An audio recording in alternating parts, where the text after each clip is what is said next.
Voilà. Bonsoir frère Esaïe. Ok, nous sommes ravis de vous recevoir sur ces plateaux, justement pour parler de ces livres beaux, ces livres que moi personnellement j'ai eu aussi l'occasion d'exploiter.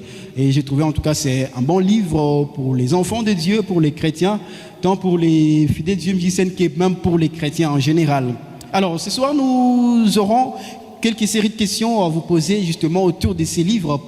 On ne va pas tout épuiser, c'est un livre qui parle d'une histoire de 30 ans. On ne va pas parler des 30 ans dans une heure, donc on va juste prendre en tout cas quelques éléments marquants.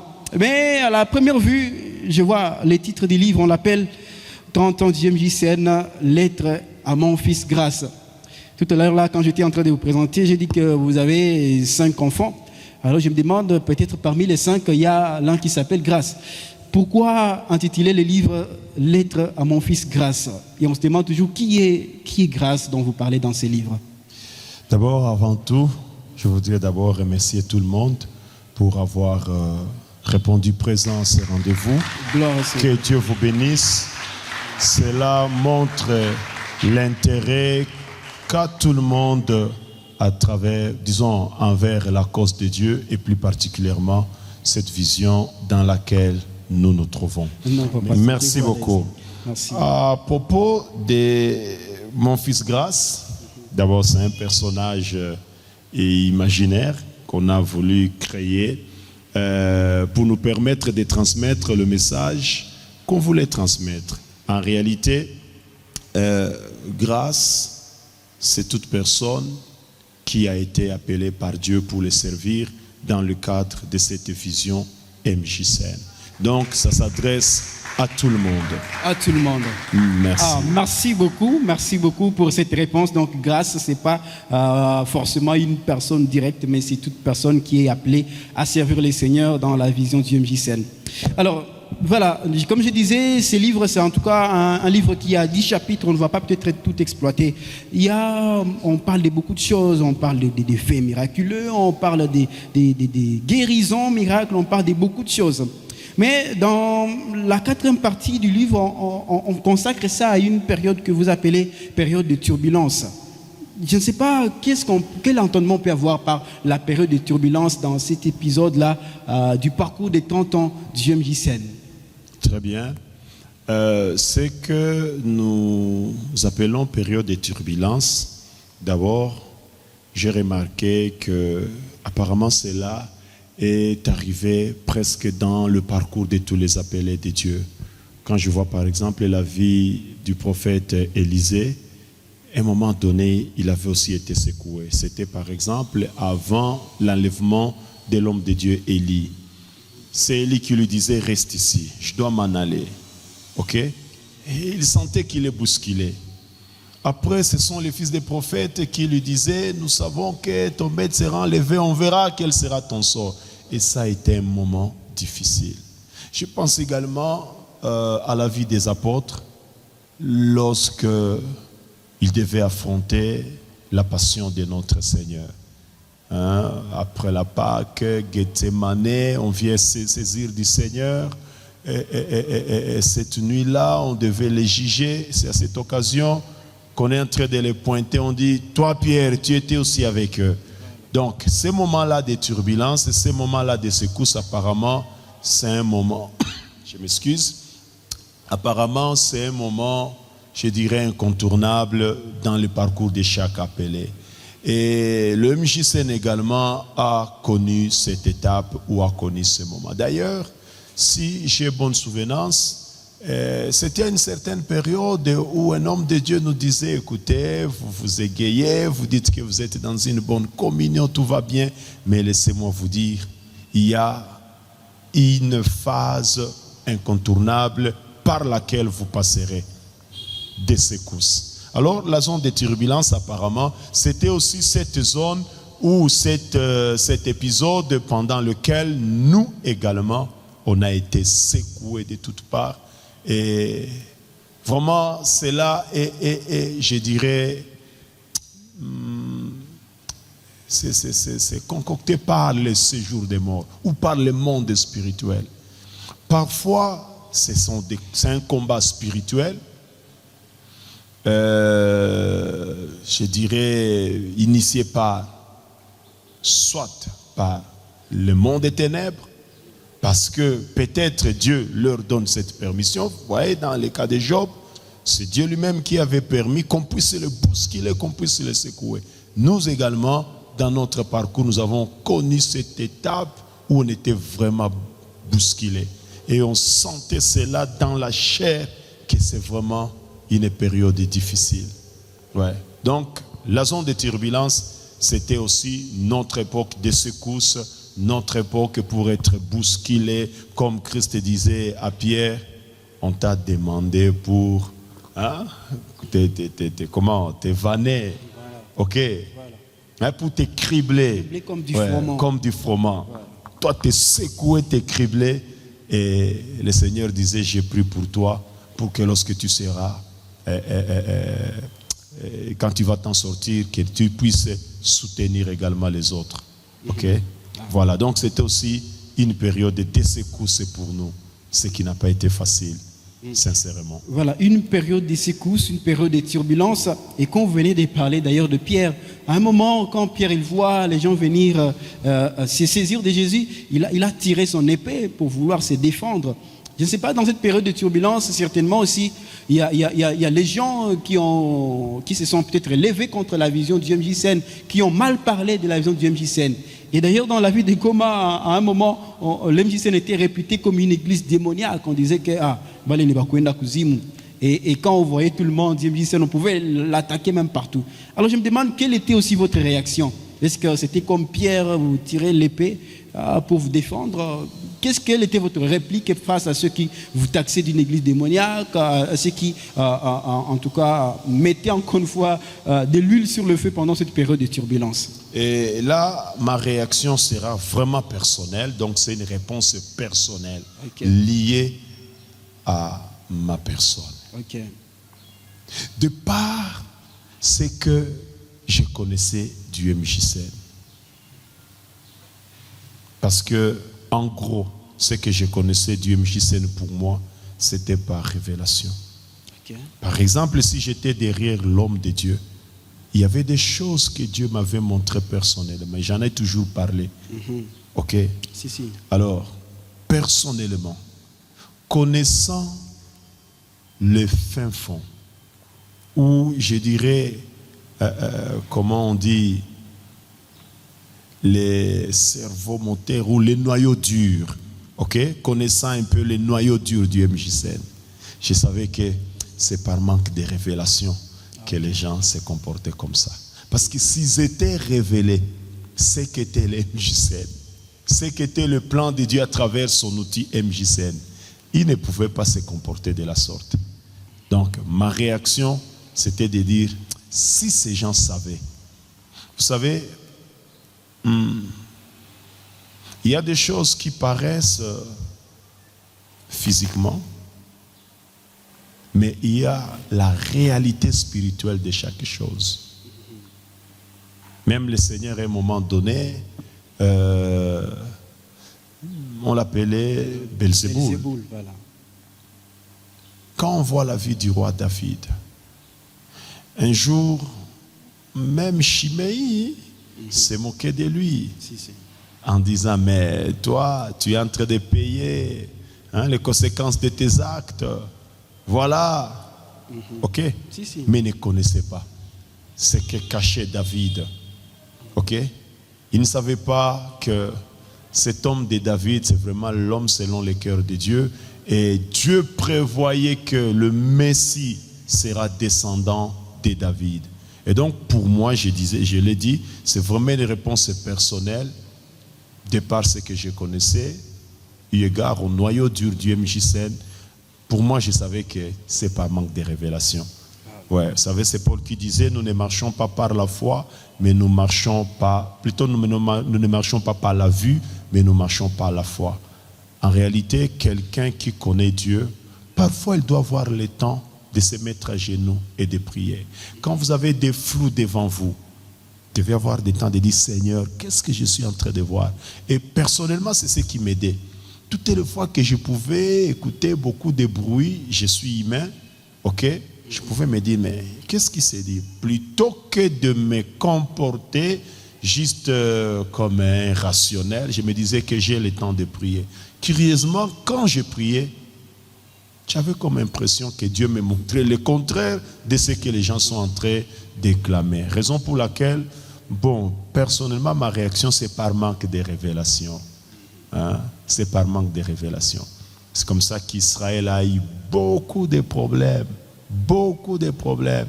D'autres disaient, voilà, ceux-là qui s'appellent fils de Dieu. On voulait même exterminer Israël. Mais c'était par manque de révélation. Ils ne savaient pas quel était le plan de Dieu qui était caché derrière Israël. Voilà ce qu'était ma réaction. Ah, voilà, c'était par manque de révélation. Voilà. Dans le livre, justement, quand j'ai essayé aussi de les parcourir, on a parlé de cette période de turbulence parce que ça devait nous introduire à une autre série de questions. Vous parlez aussi du relèvement de cet épisode-là, des turbulences. Vous parlez du retour au repère. Et c'est là que vous introduisez même la partie où vous parlez des valeurs du MJCN. Peut-être qu'une autre question, je voulais savoir, qu'est-ce que vous appelez d'abord les valeurs au sein du MJCN, avant juste de commencer, de vous poser la question que j'ai prévue. Juste un peu de mots. Au MJCN, qu'est-ce que vous appelez valeurs? Vous tirez ça où? Ça se donne comment? Est-ce que c'est Dieu qui les communique ou bien ça vient par des songes ou des constats? Très bien. Dans ce sens. Merci beaucoup. Ce que nous appelons valeurs, c'était des recommandations phares de Dieu. OK? Parce que le MJCN, en commençant, c'était un petit groupe. OK? Et il y avait des recommandations phares que Dieu donnait. Voilà ce qui a constitué même les noyaux durs, comme je suis en train de le dire. Voilà. OK? Des enseignements ou de la doctrine, si vous pouvez me permettre que je divague un peu, de la philosophie. OK? Du MJCN. C'était des recommandations phares. OK? Dieu vous dit, écoutez, il n'y a pas de service pour l'Éternel sans la communion, sans l'harmonie. Veillez sur ça. On ne peut pas dire qu'on est en train de servir le Seigneur sans communion. Et si vous êtes observateur, vous allez vous rendre compte que d'une manière ou d'une autre, nous insistons sur ça. Parce que nous savons que l'ennemi cherche à combattre ça. Surtout quand je parle aux jeunes. Vous allez trouver que cela ressort d'une manière ou d'une autre. OK? L'humilité, les bons cœurs. Ne pas voir des choses de bruit dans votre cœur vis-à-vis de l'autre. Il faut à tout prix chercher comment régler ça. Ne vous comparez à personne. OK? Voilà. Contentez-vous, soyez satisfait de ce que Dieu fait pour vous. Si Dieu fait quelque chose pour les voisins, gloire au Seigneur, il sait aussi ce qu'il planifie pour vous. Tout ça, c'est pour sauvegarder ou entretenir ou cultiver cette communion. C'est l'une des valeurs. Valeur amour, valeur bon cœur, valeur même propreté ou ordre. Voilà. OK, valeur politesse. Je te respecte, Esaïe. OK? Même si j'ai connu le mariage des parents, je te respecte. OK? Si j'ai une remarque ou un reproche à te donner, je vais m'adresser à toi simplement. OK? Voilà. Je sais que Dieu peut me parler au travers de toi. Je te respecte. OK? Donc, bref, c'est sur ces valeurs-là. OK? Il y a des enfants qui sont nés plutôt à notre présence, mais quand vous les voyez, c'est marié, vous commencez à l'appeler papa. Justement. OK? Voilà. Tout ça, c'est parce que dans cette vision, il avait été insisté sur les règles de savoir-vivre, la politesse. OK? Voilà. Donc, ce sont, je dirais, des recommandations même phares dans cette vision. C'est ce que nous appelons valeurs. Voilà, les valeurs sont des recommandations phares données par Dieu justement, et comme l'homme de Dieu a dit, qui constituent le noyau fort de la vision de Dieu. Et curieusement, vous avez évoqué que je vous avais... Comment ça s'est donné? Est-ce qu'on rêvait? C'est ça aussi l'autre partie de la question. Je n'ai jamais compris comment Dieu faisait avec le MJCN. Vraiment, franchement, quand je lis même l'histoire de l'église primitive, ça s'apparente à ce qui s'est passé à l'église primitive de la Bible. On pouvait être dans une veillée, en train de prier. Par prophétie, Dieu donne des valeurs. Ou soit Dieu donne une révélation. Lisez tel verset. Ok? Et quand vous lisez tel verset, Dieu dit, voilà, ça sera la devise de cette vision. Ok? Ça sera, par exemple, les mots d'ordre.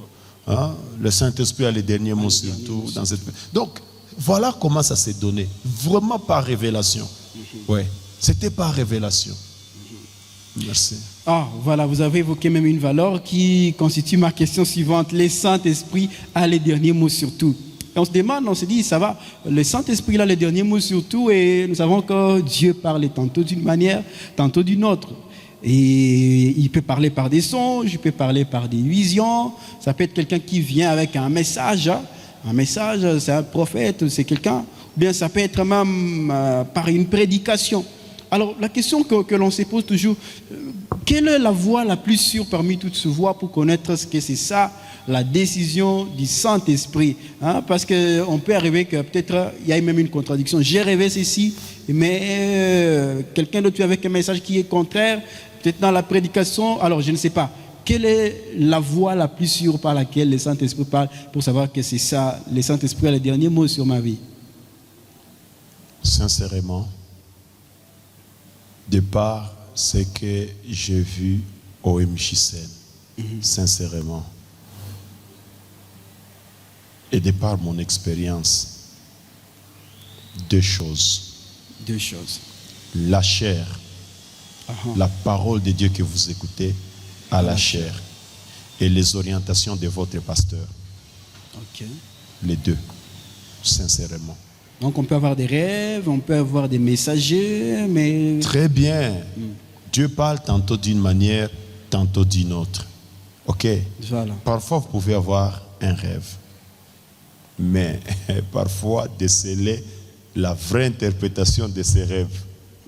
Parfois, on peut avoir une interprétation, mais quand les choses s'accompliront dans la réalité, vous avez comme impression que l'interprétation là que j'avais, voilà la vraie interprétation. Raison pour laquelle je dis ceci, Dieu parle tantôt d'une manière, tantôt d'une autre, mais quand vous écoutez la parole de Dieu à la chair, il peut arriver des moments où vous écoutez la parole de Dieu, mais vous avez par exemple des flous, vous avez encore un dilemme, vous allez voir le pasteur. Okay. Je dis sincèrement, je ne sais pas, j'écoute des hommes de Dieu, j'écoute des prédications, je ne sais pas si c'est personnel. Moi, pour moi personnellement, la valeur homme de Dieu dans ma vie m'a beaucoup aidé, si bien que parfois je me dis, si Dieu ne pouvait pas me donner son serviteur comme homme de Dieu dans ma vie, je me perdrais. Oui, je me perdrais. C'est pourquoi je dis sincèrement. Et donc, pour moi, la parole de Dieu que nous écoutons, la chair. Ok? Parce que parfois, quand je parle de la complicité avec l'homme de Dieu, c'est la complicité avec cette parole que l'homme de Dieu nous prêche, ou bien qu'on nous prêche à la chair. À la chair, justement. Et quand vous avez parfois, vous pouvez écouter la parole de Dieu, mais vous hésitez encore, est-ce que c'est ça, est-ce que c'est ça? Vous allez échanger avec l'homme de Dieu. Ok? Si. Et après, j'admets que Dieu parle tantôt d'une manière ou tantôt d'une autre. Parfois, j'ai comme impression que tout dépend aussi de l'appel de quelqu'un. Il y a des gens qui sont appelés, peut-être pour se limiter dans les parvis, ce n'est pas un problème. D'autres sont appelés pour entrer dans les lieux saints. D'autres même sont appelés pour aller dans les lieux très saints. Vous savez, même notre Seigneur, parfois il parlait avec la foule.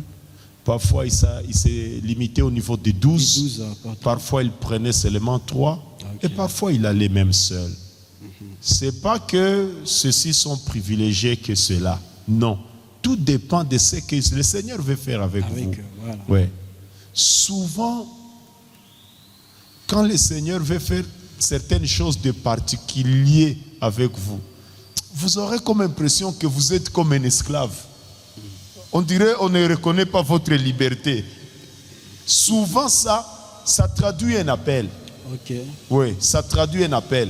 Ça dit, mais les autres suivent le Seigneur, mais quand même avec liberté. Voilà. Mais moi je suis comme un prisonnier. Prisonnier. Hein? Comment ça dit? Comme fungwa ou bien. Ok. Souvent il croit que vous fungwa. C'est parfois un appel particulier de Dieu sur ta vie qui donne l'impression que pour toi on est plus rigoureux que pour les autres. C'est ça. Alors, c'est là où je disais, Dieu parle tantôt d'une manière ou d'une autre. Dieu peut vous parler comme il veut, ok? Mais j'ai constaté que la parole de Dieu, c'est la prophétie par excellence. Amen. Et là où vous avez encore des questions qui persistent, allez voir le pasteur. le pasteur. Ok. Bon, prenons l'exemple des gens qui sont dans une vision. Nous travaillons ensemble dans une vision. Ok. Dieu te montre quelque chose. Dieu te parle quelque chose. Et toi-même, là où tu es, tu cherches l'interprétation et tu commences à marcher dans cela. Ok? Mais tu es dans une organisation. Voilà. Si tu n'échanges pas avec le pasteur, tu ne vois pas qu'à un moment donné, vous allez vous brouiller. Justement. Ok? Et peut-être par expérience, souvent j'ai constaté que Dieu parle à quelqu'un en fonction de ses responsabilités. Et même les dons que Dieu donne, les dons c'est pour venir soutenir votre ministère. Ok? Dieu peut te donner des outils spirituels pour t'aider à gérer ta famille. Ok. Dieu peut te donner des outils spirituels pour t'aider à gérer l'église que Dieu t'a confiée. Ok? Dieu peut te donner des outils spirituels dans le cadre de ses services. Ok? Ok. Imaginez-vous que Dieu vous donne un message sur une église locale. Qu'est-ce que tu vas faire? N'est-ce pas que tu vas aller voir les responsables de cette église? Justement. Ok? Sinon, ça sera du désordre. C'est pourquoi, bon, souvent quand on est appelé même à exercer dans le service, on doit collaborer avec les pasteurs et ça fait que vous exercez dans l'harmonie, dans un bon climat. Et quand même il y a des choses que Dieu peut vous montrer, quand vous les partagez avec le pasteur, c'est vraiment c'est harmonieux et la gloire du Seigneur est élevée. Voilà. Donc, la chair, la parole de Dieu. Et s'il y a encore des questions qui persistent, vous allez voir le pasteur. Le pasteur. Mais Dieu parle tantôt d'une manière. D'une manière, tantôt d'une autre. Voilà, on a insisté sur deux voies, la prédication et allez voir son pasteur. Donc même si vous êtes jeune, n'ayez pas peur. Allez voir l'homme de Dieu pour des questions qui vous tourmentent. Pasteur, dans le livre, il y a en tout cas plusieurs valeurs. J'ai compté une dizaine des valeurs que vous avez données. Mais peut-être si on voit bien, ce sont des valeurs qui ont été données il y a longtemps. Le MJCN, déjà plus de 30 ans.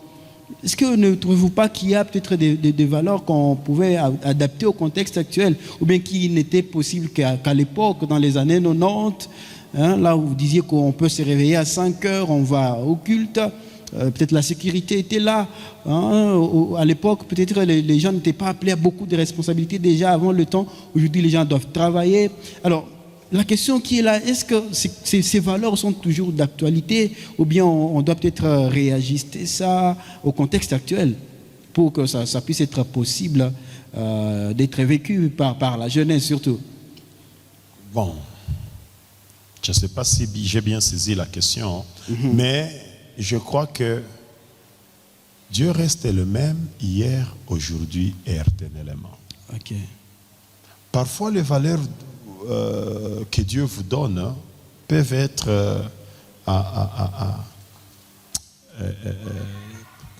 parfois diamétralement opposées avec la réalité de son siècle. Le contexte, voilà. Ok? Peuvent sembler être vraiment décalées, déphasées par rapport au contexte de votre siècle. Nous avons le cas de Daniel et ses compagnons. Et ses compagnons à Babylone. Ok, à Babylone. les valeurs de leur Dieu étaient presque le contraire de ce qu'on prenait à l'époque. Mais il y avait toujours moyen de rester accroché et attaché à ces valeurs. Il n'est pas dit que, par exemple, si on change de statut, on était célibataire et qu'on devienne marié, que cela va faire qu'on change de valeur. Ouais. Et surtout, la valeur est d'abord intrinsèque. Elle est spirituelle. OK? Les manifestations extérieures peut-être peuvent subir des modifications, mais au fond, ça reste la même chose. OK? Bon, par exemple, la valeur culte. Même si on a adapté les temps, mais la valeur culte est restée là. Elle est restée là. OK? On dit pour des questions, pour des préoccupations d'ordre sécuritaire. Bon, on décale. Au lieu de commencer à 5h30, nous commençons à 6h30. Bon, je dirais que c'est l'implémentation peut-être qui change, mais la valeur culte est restée intacte. OK? Ce n'est pas que lorsqu'on devient marié, comme on a maintenant une femme et des enfants, là, la valeur culte doit perdre sa place. Malheureusement, nous sommes là. On était mineurs dans cette vision. On est devenu majeur dans cette vision. On était célibataire dans cette vision. On s'est marié dans cette vision. On commence à avoir de la barbe blanche dans cette vision. Voilà. Bon. Est-ce que on ne sait pas marier ces valeurs avec d'autres réalités? Nous avons d'autres responsabilités aujourd'hui. Ouais. Mais on est toujours en droite ligne de ces valeurs. Ces valeurs, voilà. OK? Si. Il peut arriver à un moment donné qu'on soit très chargé. OK? Mais quand vous êtes attaché à une valeur, qu'est-ce que vous faites? Vous allez voir comment maintenant vous programmer. Comment arranger votre temps. OK? Sans toutefois perdre ou laisser tomber une valeur. C'est à vous de vous organiser. Comment je vais faire? Voilà. Est-ce que je saurais combiner ça et ça et ça? Non. Par exemple, vous êtes un enseignant. On veut vous donner 300 heures. Vous dites non. Je vais prendre peut-être 150 heures d'enseignement parce que je dois bien harmoniser cela avec tel autre programme. Mais vous êtes toujours attaché à la valeur. Vous pouvez voir comment organiser la concrétisation, l'implémentation, OK? Voilà. La réalisation, mais la valeur est toujours là. Vous êtes toujours attaché à la même valeur. Marié, célibataire, professeur, même si vous deveniez milliardaire. Il ne faut pas penser que si vous devenez milliardaire, donc là vous allez commencer à dire non, oui, les tu as canis, ça veut les si tu es attaché à la valeur culte, on t'a coopéré na pasta. Ah, voilà. Tu bomo les canis, ça te tujenge moi ivi. Voilà, plus beau que ça. Yéné, hein? C'est joué. Donc, quand on est attaché à une valeur, on étudie comment s'organiser pour pérenniser cette valeur dans votre vie. OK? Vous pouvez changer les aspects de mise en œuvre tout en gardant la valeur. Merci. Tout en gardant la valeur.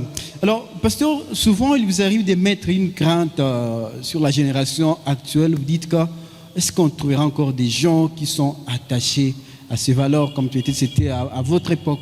Alors, on se demande quel était votre secret, votre secret pour que vous puissiez quand même faire un effort de rester attaché à ces valeurs, parce qu'apparemment la génération présente ne sait pas en tout cas s'attacher à ça. Est-ce que vous avez un secret à donner à un jeune ce soir qui veut aussi prendre l'ambition de vivre ces valeurs? Quel était votre secret? Bon, je pense que peut-être je me considérais souvent comme ne connaissant rien et comme ayant toujours besoin d'apprendre. Ok. Ok?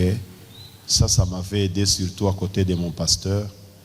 Bon, je ne discutais pas, je ne cherchais pas à montrer que non, là tu as commis une erreur, tu ne sais pas. Bon, vraiment, je me considérais comme ne connaissant pas et que j'ai besoin d'apprendre. Et cela m'a aidé. Et je dirais même, cela m'a épargné de beaucoup d'occasions fatales spirituellement. Ok?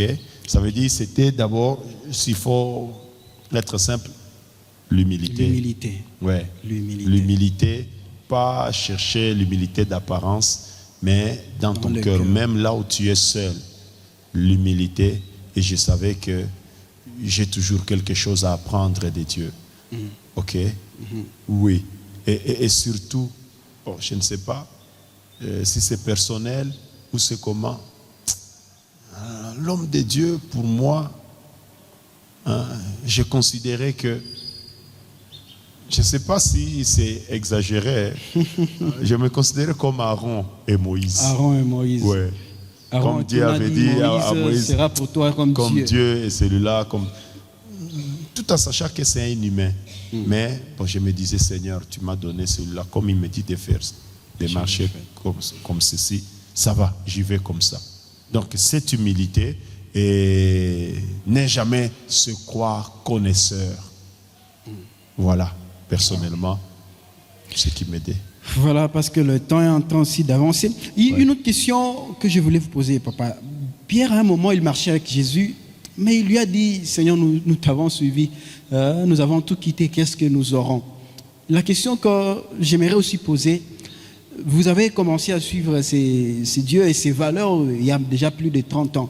Est-ce que vous pouvez nous dire qu'il y a quelque chose que vous avez tiré de l'observance de ces valeurs qui puisse aussi motiver une personne à s'engager sur la même voie, en sachant qu'il ne va pas perdre? Bien, si vous avez quand même regretté, vous pouvez nous le dire. En tout cas, allez-y, mais lentement quand même, pour ne pas regretter après. Ce que j'ai tiré, pour être simple, c'est l'assurance du salut. L'assurance du salut. L'assurance du salut. Ça veut dire, en tout cas, je sais que mon Rédempteur est vivant. Il s'élèvera le dernier. Ok? Je sais qu'il y aura toujours une issue de sortie. Cette assurance-là, je ne me la donne pas. Ok? Même quand je peux avoir un problème, que ce soit dans le ministère, même un problème familial. Ok? Et voilà. Peut-être avec un enfant, un problème d'un enfant. Oui. Ou bien une divergence, peut-être dans le cadre conjugal, ok, une divergence ou en famille, ou un problème même matériel, même ministériel. Parce que ne vous en faites pas. Hein. Parfois, vous pouvez être pasteur, vous avez vraiment des secousses ministérielles. Si. Ok.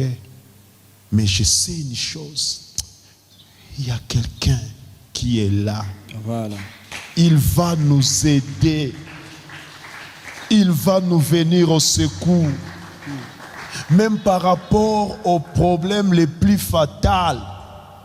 Je sais que si le son de la trompette retentissait aujourd'hui, ou s'il y avait un événement qui fasse à ce qu'on quitte la terre, je sais que mon salut est certain. C'est ce que j'appelle l'assurance du salut. Ça, je vous dis, c'est un trésor, c'est une richesse. Je sais à quoi la comparer, cette richesse. Ouais. Alors, voilà ce que j'ai eu comme, c'est pas récompense ou comme conséquence de m'attacher à Dieu. Ouais. Et c'est comme ça que je peux avoir même un besoin matériel. J'ai besoin d'une maison. Ok? Je sais qu'un jour, Esaïe, je t'amènerai, je te dis, regarde ma maison. Amen, papa. Ouais. Si. Je peux avoir un problème. Je sais que, c'est vrai, je suis humain. Oui. Hein? On peut avoir des défaillances. Mais je sais que je vais aller devant papa. Il va me pardonner, va me restaurer. Et il me sauvera.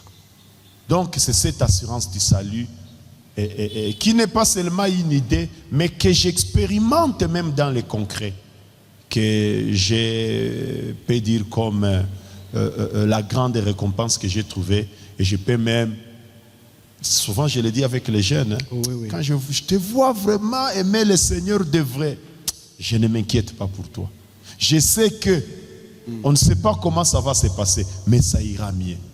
Ça, je l'ai toujours dit à la jeunesse. Oui. Ouais. Ah, merci beaucoup. Alors, dans la lettre que vous écrivez à votre fils, justement, vous parlez de beaucoup d'éléments. Hein, vous parlez des origines de la vision du MJCERN, de ses facteurs des rayonnements, des actions surnaturelles, même de la période des turbulences. Mais on peut se demander qu'est-ce qui a fait à ce que vous puissiez persévérer dans cette vision qui a connu en tout cas toutes ces phases jusqu'à aujourd'hui, pendant qu'il y a peut-être même nombreux qui sont partis.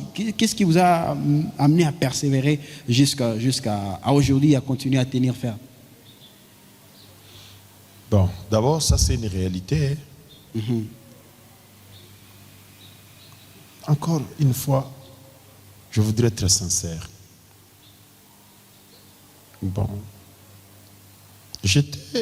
nous étions avec des amis. Je ne sais pas comment le Seigneur l'a toujours fait comme ça. Souvent, il appelle des gens qui se connaissaient. Voilà. Comme les Pierre et André, Jean-Jacques. Ok. Nous étions d'abord amis à Virunga, on jouait ensemble, on s'est parlé. Et voilà que l'appel de Dieu tombe. Bon. Il arrivait des fois où il y avait des secousses. Hein, les gens se fâchent. Ok. Voilà. Bon. Pour être sincère, je disais ceci à mes amis. Parfois ils disaient, ah toi, tu n'as pas vu ça, tu n'as pas ça, c'est pas bien, ça, non, vous. Hein, les gens se fâchent. Bon. Je disais ceci souvent aux amis. Et voilà. Mie Mungu ayanonesha kingine. Mungu ayanonesha kingine. Baliniambia kakala pale. Baliniambia c'est simama pale. Voilà. C'est ce que je disais aux amis. Et c'est comme ça qu'ils pouvaient partir, peut-être revenir et repartir. Moi je leur disais, et cela m'avait poussé à prendre une décision. Donc vraiment je ne vais pas me laisser influencer par vous. Okay. Ah oui, on était amis. Mais je leur disais, je ne vais pas me laisser influencer par vous. Voilà. Je ne veux pas dire que je suis spécial, j'étais plus sain que les autres. Non, ce n'est pas ce que je vais dire. Mais seulement, personnellement, je disais, ouais. Et quelque chose qui m'avait aidé, c'est quoi aussi? Moi, je suis né d'une famille protestante et pentecôtiste. Voilà. Ok. Mais quand le MJCERN avait commencé, j'avais senti un autre vent. Kweli. Ça peut-être c'est une expérience personnelle. Nilisikiaka, on dirait tout ce que vous étiez en train de chercher depuis longtemps, le voici. C'est ce que j'avais senti en moi. Alors, je n'avais plus voulu perdre. C'est pas ce trésor-là ou cette chose-là que j'avais senti ce jour-là. Je vivais comme si j'étais dans la recherche de quelque chose. Mon âme avait besoin de quelque chose.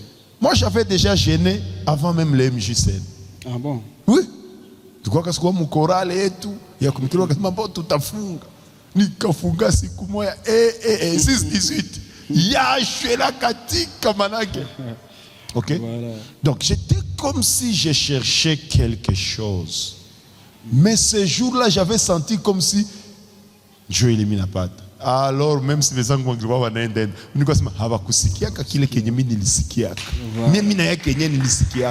je leur disais, voilà comment ça s'est passé, pour être sincère. Ah, voilà. En tout cas, c'est un grand... Je ne suis pas en train de dire que là où j'étais, il n'y avait pas Dieu. Non, ce n'est pas ce que je suis en train de dire. Je parle par rapport à moi. Vous, personnellement. Par rapport à moi, personnellement. Okay. Je sentais un vide, un besoin. Et quand cette vision avait commencé, c'est marrant. Nikasikia comme satisfaction, moi, vu mon nafsi. Et je ne voulais pas perdre ça. Ah, merci beaucoup. Bon. une avant-dernière question, peut-être avant qu'on ne puisse finir. On a parlé de beaucoup de valeurs, on n'a pas eu le temps peut-être de parler de toutes les valeurs. Mais si je peux chercher à savoir quelle est la plus grande valeur alors au MJCN, même à un certain moment, les gens sont venus vers Jésus et dit, dites-nous, enfin, quel est le plus grand commandement, parce que apparemment c'est beaucoup. Si on peut dire au MJCN, si vous pouvez conseiller quelqu'un synthétiquement qui veut marcher dans cette vision, quel est les gros des valeurs que vous pouvez lui donner? Le Saint-Esprit a le dernier mot surtout. Le Saint-Esprit a le dernier mot surtout. Ouais. Ça veut dire quoi?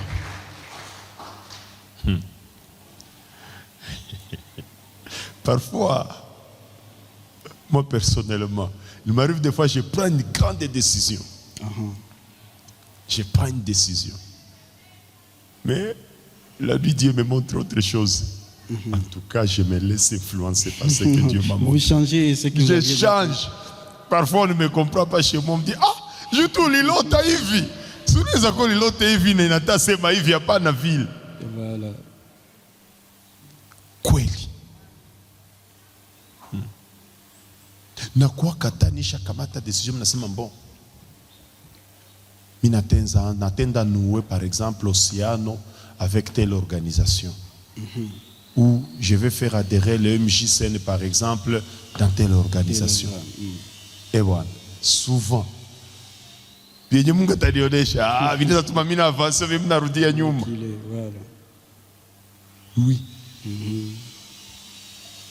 Neza sikia toko na ubiri pale.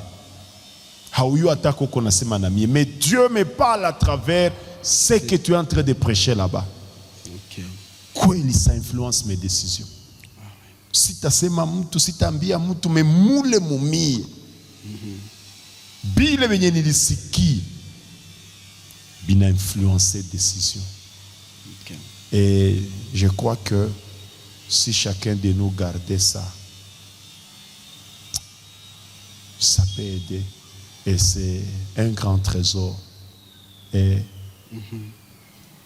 on akuta une semaine de jeunes, Mungu anasema kitu moya, unasikia na kugusa. Usitoke nje, unaacha kile kitu humu. Voilà. Va prendre des dispositions. À partir seulement ya ile kitu, hakuna malisikia na wewe. Ulisikia wewe peke. Voilà. Va prendre des dispositions. Tu verras, ta vie sera toujours différente. Ta vie sera toujours différente. Voilà. Et dans la conclusion, vous dites, je vais citer, le MJCN envisage des actions susceptibles de pérenniser le respect de ces valeurs repères dans le mode de vie des enfants de Dieu, afin qu'au fil des temps, elles ne s'évaporent. Alors, on se demande quelles sont ces actions que le MJCN envisage justement pour pérenniser ces valeurs, pour qu'elles ne s'évaporent pas. Est-ce que ces actions-là sont déjà en application, si on peut le savoir? Et ça sera pour finir avec cette émission. D'abord, je voulais dire ceci. C'est peut-être une confidence que je vais révéler. Il y avait certaines questions qui étaient prévues que j'avais éliminées. Voilà. Peut-être vous avez suggéré une question et on n'a pas posé ça. On l'a pas posé. Il y a des questions que j'ai éliminées. Pourquoi? Pas parce qu'on a eu peur d'aborder ces questions. Justement. C'est parce que même le Seigneur, il y a des choses qu'il parlait avec les 3, d'autres qu'il parlait avec les 12 et d'autres qui parlaient avec toute la foule. Avec toute la foule. Ok? Ça veut dire, parfois on apprécie, on se dit, est-ce que ça c'est important pour cette audience ou cet auditoire? Justement. Ok? Et on ne donne que ce qu'on estime être important pour l'auditoire qui est devant vous. Alors, quelles sont les actions pour pérenniser ces valeurs? D'abord, je vais dire ceci. Dieu peut prévoir, réaliser des grandes choses avec vous. Comme on a toujours dit, pour toutes les nations, MJCN pour toutes les nations. Ok? Mais Dieu seul sait comment ça arrivera. Amen. Vous pouvez penser que Dieu va nous libérer. Il a dit qu'il va nous libérer, c'est demain. Et pourtant, il y a un enfant qui vient de naître. Vous attendrez que cet enfant grandisse pour expérimenter cette libération, comme ce fut le cas pour les Israélites en Égypte. En Égypte, voilà. Ce que Dieu a dit, c'est vrai. Ça arrivera comment? lui-même il sait. Alors, comment je fais ou quelles sont les actions pour pérenniser ces valeurs? La première chose, je demande à Dieu, moi-même, la grâce de m'aider à vivre ces valeurs. Ah, amen. Pour moi, ça c'est l'action par excellence. Par excellence. Commence d'abord à incarner ces valeurs. Cherche à vivre ces valeurs. Que tu sois une personne, que vous soyez 2 ou 3 qui vivez ces valeurs, avec la grâce de Dieu, vous pouvez influencer les restes. Les restes. Ok. Ok? Voilà. Donc, la première action, c'est d'abord moi. Seigneur, aide-moi à vivre ces valeurs. Ces valeurs. Et j'espère que, avec ça, une autre personne peut être contaminée. Et pour ça, il faut prier Dieu pour que la main de l'Éternel agisse et qu'il nous amène toujours à marcher dans ces valeurs. Mais surtout, je compte sur Dieu. Ouais. Avoir l'adversité dans le contexte actuel, en tout cas, il faut l'intervention de Dieu. Et je compte beaucoup plus la main de Dieu pour faire pérenniser ces valeurs. Parce que je sais que le monde des ténèbres, le séjour des morts, est aussi en train de mettre tout en œuvre pour dénaturer des choses. Parce que le plan de Dieu aujourd'hui, c'est quoi? Plutôt le plan de l'ennemi. C'est de donner sa vision à l'Église. Oui, que l'Église actuelle marche maintenant dans la vision de l'ennemi. Que ce soit lui qui donne à l'Église sa vision, l'orientation. Mais je compte sur la main de Dieu pour faire en sorte que le Saint-Esprit ait toujours le dernier mot, surtout dans ma vie, dans la vision dans laquelle nous sommes et partout où nous serons. Merci beaucoup, papa. Voilà, on fait tout pour que le Saint-Esprit ait toujours les derniers mots. Et tel que je viens de le comprendre, donc c'est une responsabilité de tout et chacun, un engagement individuel. Si tu veux voir ces valeurs se pérenniser, alors toi, prends l'engagement de les vivre personnellement d'abord, parce que c'est pas question seulement de les dire. Je pensais que vous allez me dire, vous comptez organiser des grandes croisades, d'évangélisation par-ci par-là pour déclarer, vulgariser comme les gens le disent dans le monde. Mais je comprends que c'est un engagement individuel. Chacun s'engage à les vivre et ça va se transmettre et ça va se pérenniser. Merci beaucoup, papa, pour ce moment et pour cet échange que vous venez de nous donner. C'était à propos de ces livres, 30 ans d'IMJCN, Lettre à mon fils Grâce.